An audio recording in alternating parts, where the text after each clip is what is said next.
Olá, gente. Vamos lá para mais um encontro de História do Pensamento Cristão.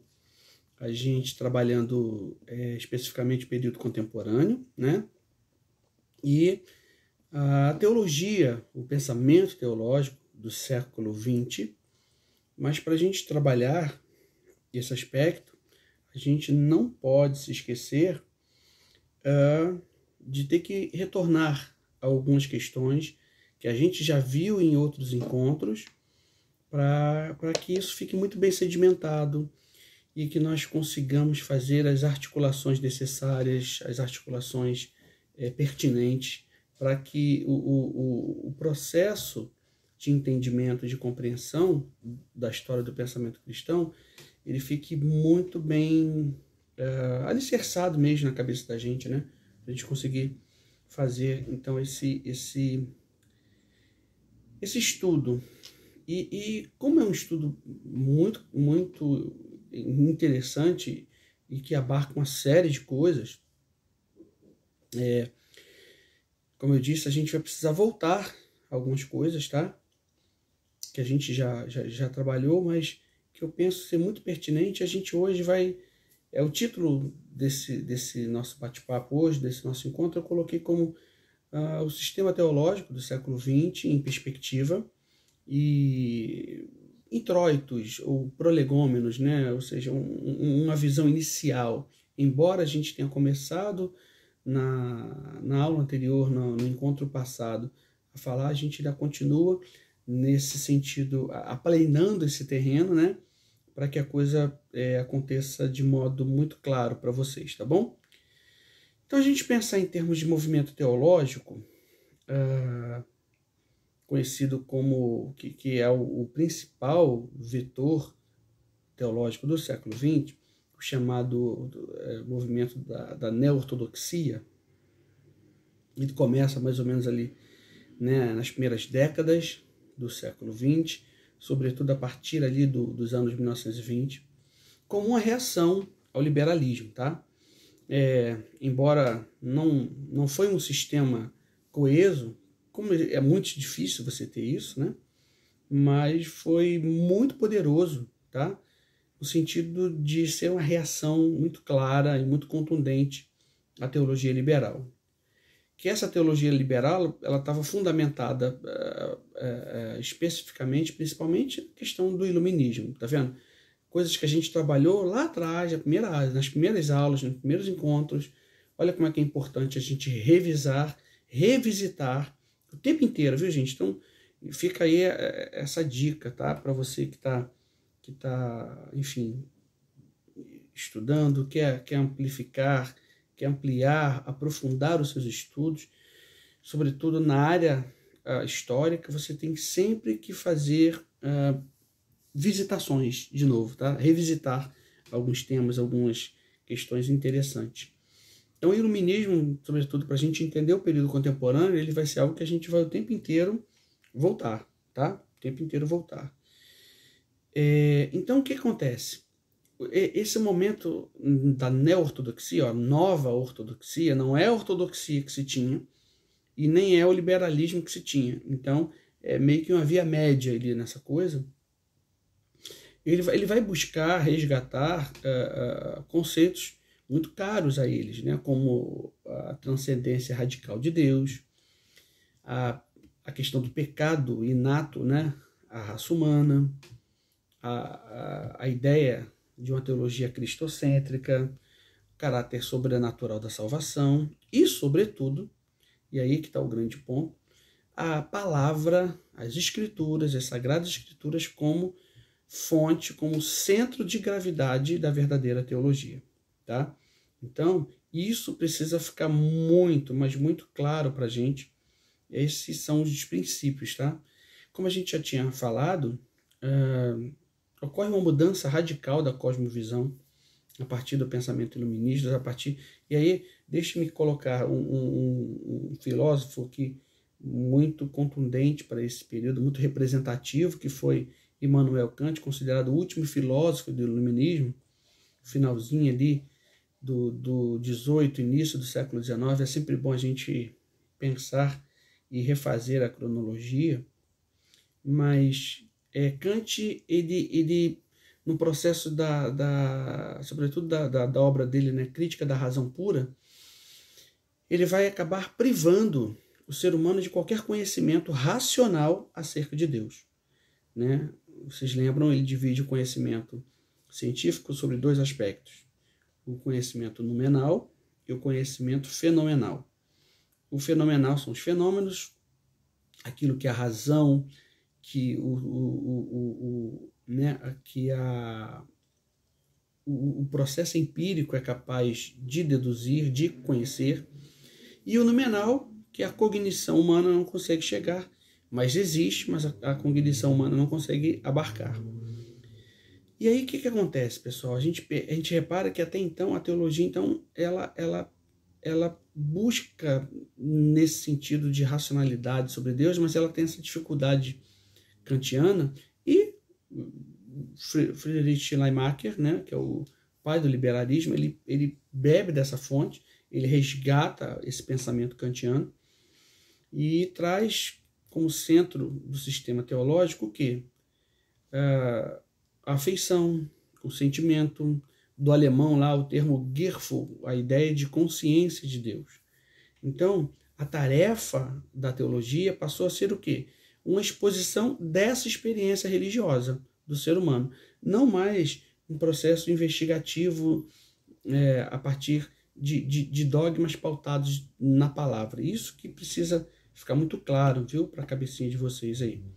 Então, essa é a teologia do século XVIII, sobretudo do século XIX. Outra coisa que acontece nos anos 800, ou seja, né, no século XIX, é que o liberalismo ele vai estar embebecido, envolvido daquela ideia de otimismo, da ideia do romantismo, que tudo vai dar certo, a filosofia hegeliana da autoconfiança, do progresso. O liberalismo, então, ele vai estar muito afeito, muito linkado, muito alinhado ao quê?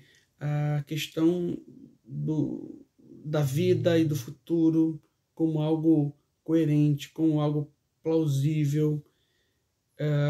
Então, a dialética hegeliana ela vai permear toda a sociedade, tanto no imaginário popular quanto no imaginário acadêmico, tá? Então, essa noção de progresso, né, ela é o assunto do momento. Isso fica muito claro para nós aqui quando a gente olha para a nossa bandeira, né? A bandeira brasileira, né, da República.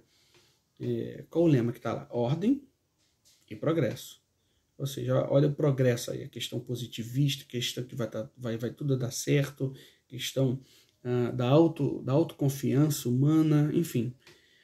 Esse é o momento em que todo o aspecto acadêmico, toda a vida social, e inclusive vai desaguar na teologia, essa ideia desse otimismo exacerbado na humanidade. Então, a humanidade avançara para além do barbarismo medieval, da imoralidade, guarde esse conceito, que caracterizava o quê? O passado. Então, o lema do século XIX, princípios do XVIII, o que é?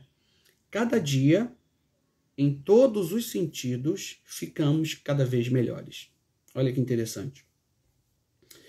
Então, os seres humanos não estavam mais restritos a ideias, a entendimentos, como, por exemplo, o entendimento agostiniano da depravação, do pecado original. Ao contrário, eles se tornaram seres perfectíveis. Guarde isso. O ser humano, a perspectiva dos anos 1800, início de 1900, é o quê? É o ser humano ser alguém perfeito, ser perfectível. Uma vez que Deus mostrava a sua atuação na história, a humanidade era o quê? A humanidade antes não era perfeita, até então.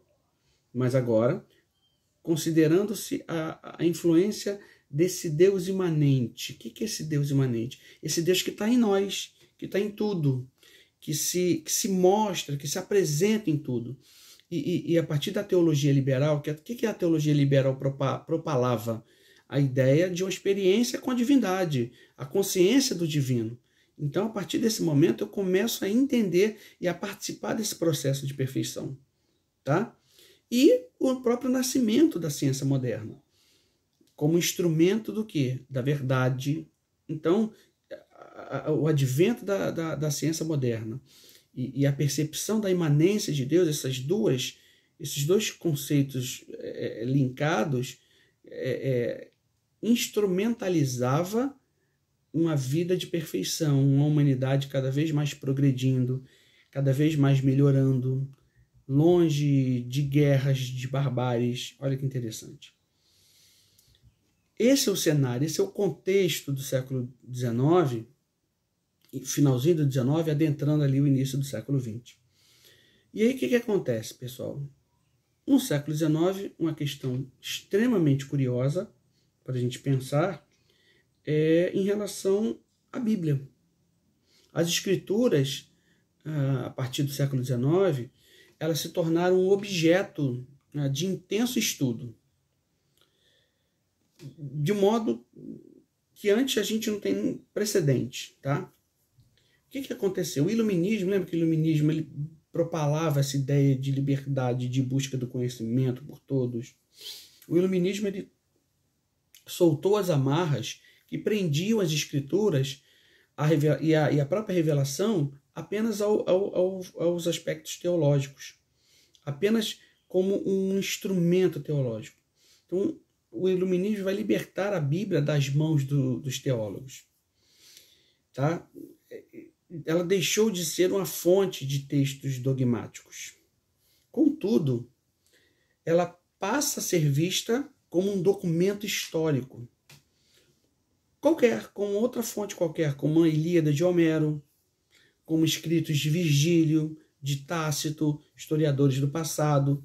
Então, a Bíblia ela ficou sujeita, como esses documentos históricos, ao quê? A crítica, a gente já falou sobre isso aqui, a alta crítica e a baixa crítica, e o próprio processo de verificação. Né? A história, ela nasce nesse processo aí, viu, gente? De se preocupar cada vez mais com o escrutínio, com a verificação dos documentos. A gente chama da crítica dos testemunhos e a crítica dos documentos. Então, desse modo, a gente percebe o quê? A gente percebe que nos anos 800, eles testemunharam uma reinterpretação radical de quê? Da história da Bíblia. De como a Bíblia foi compilada, foi propagada, divulgada. E isso ficou nas mãos dos críticos anti-sobrenaturalistas, ou seja, aquela galera extremamente materialista que não cria nessas questões espirituais.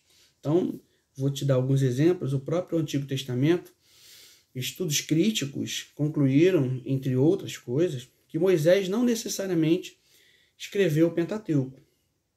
Os 5 livros foram, na verdade, redigidos em período tardio da história de Israel, com base em documentos antigos cujo conteúdo e existência foi sendo deduzido. Tá? A história ela passa por esse processo de cientificação, tá? Principalmente da análise, e aí, pensando no Pentateuco, eles começam a analisar os diferentes nomes de Deus ao longo da história do povo hebreu, do povo judeu, e aí tem-se a chamada hipótese documentária, ou a teoria JEDP. J, já vista, os nomes de Deus, né? Já vista, o eloísta, o D, deuteronomista, e o P, sacerdotal, que é do inglês priestly, que é sacerdote, né? E esse processo todo, gente, ele vai ao encontro do que a crítica histórica, do que a ciência história estava sofrendo, tá? Um dos nomes muito interessantes desse momento, significativos, é o Leopold von Ranke. Ranke com R, tá? É um alemão, para variar, né? Ranke, ele é considerado por muitos o pai da história científica. O que é isso? Ranke, ele vai declarar, vai sublinhar que a história ela precisava estar linkada às fontes primárias. O que são as fontes primárias, gente? São aqueles documentos escritos primeiros, são aquelas fontes que estão mais perto do momento histórico delas. Então, assim, houve uma busca incessante nesse momento histórico de se analisar. E é tudo, tá, gente? Homero existiu realmente? Sócrates existiu? Jesus existiu? Como que foi a formação do Antigo Testamento? Então, e tudo isso pautado na objetividade histórica, ou seja, o historiador ele precisava ter uma coisa chamada isenção histórica, ou seja, o máximo se afastar de questões ideológicas e tentar discorrer sobre o passado como ele realmente foi, como ele realmente aconteceu. Então, a gente percebe que a Bíblia ela vai ser mais um livro, ela deixa de ser um livro ou um elemento sagrado, um elemento de tradição dogmática, para ser um livro literário, para ser um livro histórico. Isso teve muita coisa interessante, mas muita coisa ruim. Sempre vai ter, a moeda vai ter sempre dois lados, tá, gente? Não guarde isso. O século XX, ele é a era dos extremos. O Eric Hobsbawm tem uma obra incrível, A Era dos Extremos, que fala exatamente sobre isso. Então, quando a gente vai para o aspecto teológico, sobretudo o aspecto bíblico, a gente repara no Antigo Testamento essa questão, e isso também acontece, isso também reverbera no Novo Testamento, né? No Novo Testamento, o estudo crítico deu origem a numerosas e diversas e sucessivas títulos da vida de Jesus. A gente chamava as vidas de Jesus, né? Os historiadores, os teólogos da época, eles vão buscar o quê, pessoal? Fazer um caminho de volta até o homem histórico por trás da apresentação dos textos do Evangelho. Então chegou-se a aplicar, olha que interessante, a dialética de Hegel. Eu tenho uma tese, junto a essa tese eu tenho uma antitese ou antítese, do confronto dessas duas categorias eu tenho a síntese. Então, se aplicou essa dialética hegeliana no Novo Testamento, onde a tese era o Evangelho de Pedro, Petrino, a antítese, o Evangelho de Paulo, e a síntese, o Evangelho de João, que ficou conhecido, né, que foi postergado para a igreja pós-apostólica, né? Então, também se concluiu que as epístolas de Paulo não necessariamente foram todas escritas por ele, mas sim por alguns seguidores, inclusive do segundo século. Então, a gente percebe, pessoal, que o texto das Escrituras foi estudado com muito rigor e uma, sabe, assim, uma avidade, sabe? As pessoas estavam ávidas por estudar a Bíblia, mas não como palavra de Deus, mas sim como um texto literário. Isso que tem que ficar muito claro. Então ele passou a ser apenas o quê? Um documento histórico, tá? Não mais a palavra de Deus. Então, como documento histórico, faltava às escrituras o quê? A autoridade, que representava o quê? O pensamento religioso dos judeus. E assim, olha que interessante. No máximo, ela representava a história da igreja primitiva, por exemplo, no Novo Testamento, em evolução. Então, ela deixou de ser um documento de base normativa para a teologia. Ela passou a ser um relato histórico. Então, nesse momento, a gente percebe que a gente tem a formação de extremos. Por quê? Porque essa normatividade se concentrava na pessoa de Jesus e em seus escritos. Até a gente pegou isso aí, que eu vou dizer agora, a nível popular, a gente repara edições da Bíblia que apresentavam letras vermelhas, as palavras que eram atribuídas a Jesus, né? Essas edições foram motivadas pela convicção que só as palavras de Jesus, o homem perfeitamente consciente de Deus, olha, a questão da consciência, a questão do Gerfu que eu falei para vocês, lembram? Olha como é que é a ideia do liberalismo estava ainda muito, muito, muito arraigado na história da teologia. Só esse aspecto da experiência tinha sentido, porque o relato bíblico ele é secundário. É um relato histórico. Então, nesse contexto, a gente percebe que a Bíblia se perdeu para os teólogos, né? E a teologia, então, do século XIX foi reduzida ao quê? A um processo de filosofia e antropologia. Análise da experiência, do sentimento que se tem de Deus, análise de vários pressupostos filosóficos. Então, os teólogos, eles poucos levavam a sério, tá, as escrituras. Então, a gente percebe o quê? Que a Bíblia se tornou uma terra estrangeira para os teólogos, e a gente percebe duas coisas interessantes, que a partir daí, depois da era, né, kantiana, e eu estou falando metade do século XIX e princípio do século XX, a gente percebe uma ideia de uma teologia moralista. Era o lema de então. O que é essa teologia? O que é o aspecto moralista?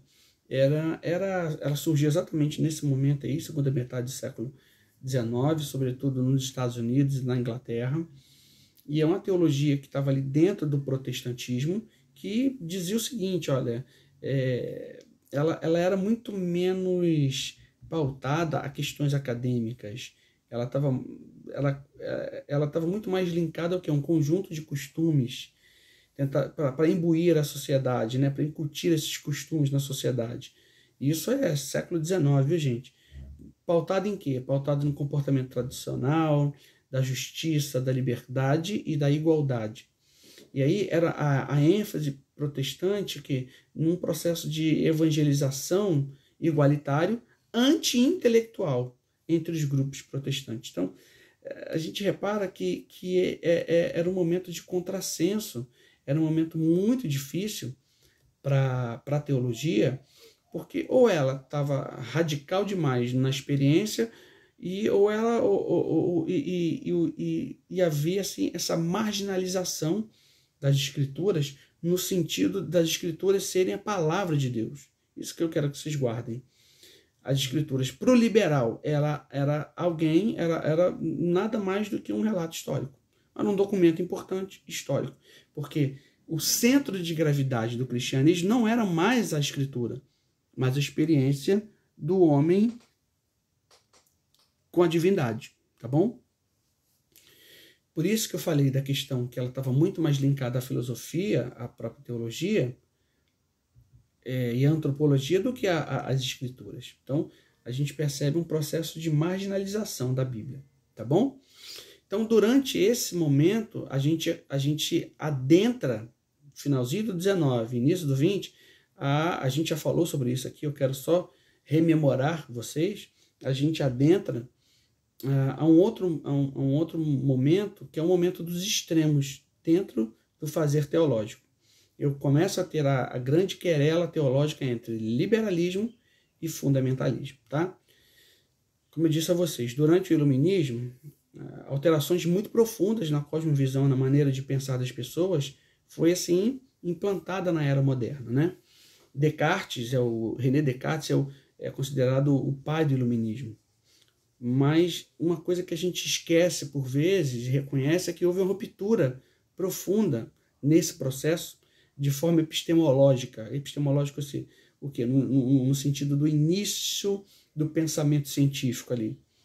Porque eu tenho duas vertentes. Eu tenho, a partir de Descartes, eu tenho David Hume com seu ceticismo, ou seja, ele bebe da fonte cartesiana, da dúvida. E o que é o cético? O cético é aquele que não é aquele que não crê, é aquele que duvida de modo exacerbado ao ponto de não crer.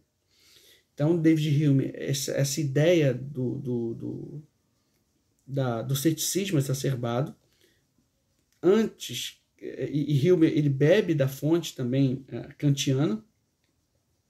As pessoas dizem que Hume, né, ele é uma reação, ele tirou Kant dos cochilos filosóficos e dogmáticos dele, mas uma coisa que é importante eu relembrar a vocês, a gente já falou sobre isso, é que surge a partir também daí de uma outra corrente, diferente da de Hume, do ceticismo, que é a corrente escocesa de Thomas Hyde. Thomas Hyde vai falar acerca do senso comum, ou seja, aquilo que eu consigo perceber a partir dos meus sentidos. Se eu consigo perceber a partir dos meus sentidos, aquilo pode ser uma verdade. E aí, quando eu perpasso isso para o aspecto teológico, para o aspecto bíblico, ela deságua na interpretação literalista da Bíblia, não uma interpretação simbólica, uma interpretação alegórica, como a própria teologia liberal ela vai abarcar. Então, a partir dessa perspectiva, eu tenho dois troncos, ou a bifurcação. Eu tenho um liberalismo pautado em Hume, em Kant, né? Pautado na ideia da experiência, onde o Friedrich Schleiermacher ele vai beber dessa fonte, e eu tenho um outro tronco, né? um outro ponto dessa bifurcação, que é o fundamentalismo, pautado em quê? No senso comum, na ideia de que tudo que está na Bíblia, a ideia é fideísta, Deus veio do céu e ditou palavra por palavra o que deve estar na Bíblia. Um anjo veio e disse para cada autor bíblico. A gente repara que são extremos, né? Muito contundentes, mas ao mesmo tempo são extremos que são pautados numa mesma base, ambos do iluminismo. Então, enquanto o liberalismo ele vai reformular doutrinas acerca da fé, ele vai marginalizar, né, a Bíblia, as Sagradas Escrituras, pautando muito mais numa ideia antropológica, antropocêntrica, numa ideia de percepção humana do divino, o efeito na teologia ortodoxa, sobretudo nos Estados Unidos, foi muito mais sutil, mas não menos profundo, tá, gente? A ortodoxia protestante conservadora, ela não formulou novas doutrinas, como fez o liberalismo. Porque o liberalismo tira a ideia da ortodoxia, né? a tradicional e de redenção de Jesus, pautada em princípios bíblicos. O liberalismo é a ideia, a experiência que o homem tem do divino. O conservadorismo, né? O viés fundamentalista, ele não faz isso. Ele só reafirma a clareza da Bíblia, mas ele reafirma uma coisa interessante, pessoal. Em novos moldes, em moldes e mentalidades da teologia, e sobretudo ele reformula o método teológico. De novo, ele não cria novas teologias, mas ele reformula o método teológico pautado numa coisinha chamada razão, racionalidade. Então, ele faz a apologética da defesa bíblica a partir da razão. Olha que interessante. Então, ele está bebendo também da fonte do iluminismo. Embora ele critique o iluminismo, critique a era da razão, ele faz aportes racionais para explicar a sua teologia. Então, isso precisa ficar muito claro. E essa leitura, viu, gente, que a gente faz é maravilhosa, porque a gente consegue perceber direitinho como é que as coisas vão acontecendo, porque às vezes quando a gente não consegue perceber o contexto histórico, a gente acha que a coisa aconteceu do nada. Não, foi um processo. E as pessoas foram bebendo da fonte histórica do momento que estava acontecendo, tá bom? Para que aquele pensamento teológico surgisse. Então a gente percebe o quê? Que essa bifurcação causou um significativo impacto no desenvolvimento do pensamento cristão, sobretudo no século XX. Uma vez que a gente tinha o quê? Dois modelos, né? Foram construídos, foram edificados sobre dois paradigmas de visão de mundo, de realidade, mas esses dois paradigmas mutuamente excludentes, porque para o liberal ele jamais aceitaria os pressupostos dos fundamentalistas e vice-versa, embora ambos bebem da fonte do iluminismo. Olha que interessante. Isso é muito legal, gente, até para esse momento histórico que a gente vive, de conturbações políticas aí que a gente tem experimentado. A gente precisa ler mais, entender melhor, para que a gente possa explicitar melhor as nossas opiniões e argumentações. Eu já disse isso para vocês algumas vezes. Tem um ditado iorubá que diz que aquele que não se senta para aprender não pode ou não deve se levantar para falar. Então esse é o nosso propósito aqui. A partir então, gente, desses dois opostos muito claros, fundamentalismo e liberalismo, a gente tem a via média, ou a terceira via, chamada de neo-ortodoxia, que foi uma reação, sobretudo, contra o liberalismo, tá? Mas também eu posso ampliar isso, porque eles não vão comprar o pacote do fundamentalismo. Então vamos pensar em termos históricos para a gente entender aqui, para a gente já ir para esse momento de considerações finais, isso ficar muito claro na nossa cabeça. Lembra que finalzinho do século XIX, início do XX, havia o quê? O otimismo no mundo, né? Na Europa, nos Estados Unidos, o homem caminhando para o progresso, tudo dando certo, desenvolvimento científico, até que em 1914 eclode a Primeira Guerra Mundial. Então os horrores da Primeira Guerra Mundial, eles vão arrefecer, vão mitigar esse otimismo ingênuo que havia dominado as gerações anteriores, tá? De novo, gente, repara como é que a teologia, como é que a igreja, ela vai reverberar os acontecimentos históricos e sociais que acontecem do seu tempo. Então, com as milhões de mortes que aconteceram nas trincheiras, aquele mantra da bondade humana, do homem extremamente civilizado, caiu no vazio, no descrédito.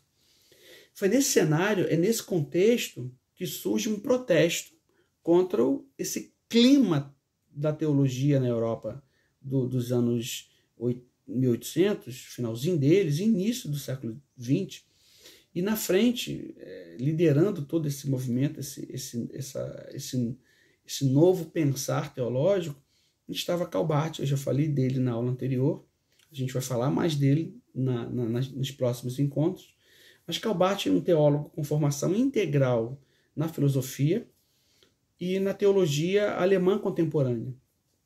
Então, Barth, ele presenciou os impactos do iluminismo sobre o mundo moderno, tanto para o bem quanto para o mal. E ele enxerga a teologia liberal, ele percebe que ela havia capitulado a mentalidade iluminista, ou seja, ela tinha comprado o pacote, ela tinha a teologia ela tinha sido absorvida pelo pensamento iluminista, né? E perdido o quê? A distinção da proclamação cristã histórica. Em compensação, o fundamentalismo havia rejeitado tudo do iluminismo, embora, como eu disse anteriormente, ele entrava em contradição, né? Porque ele abarcava alguns aspectos racionais. Então, assim, a gente percebia que o que acontecia? O fundamentalismo estava descompassado, porque era um outro momento, tá? É igual eu falar hoje para vocês, gente, porque o comunismo da União Soviética, eu estou sendo anacrônico,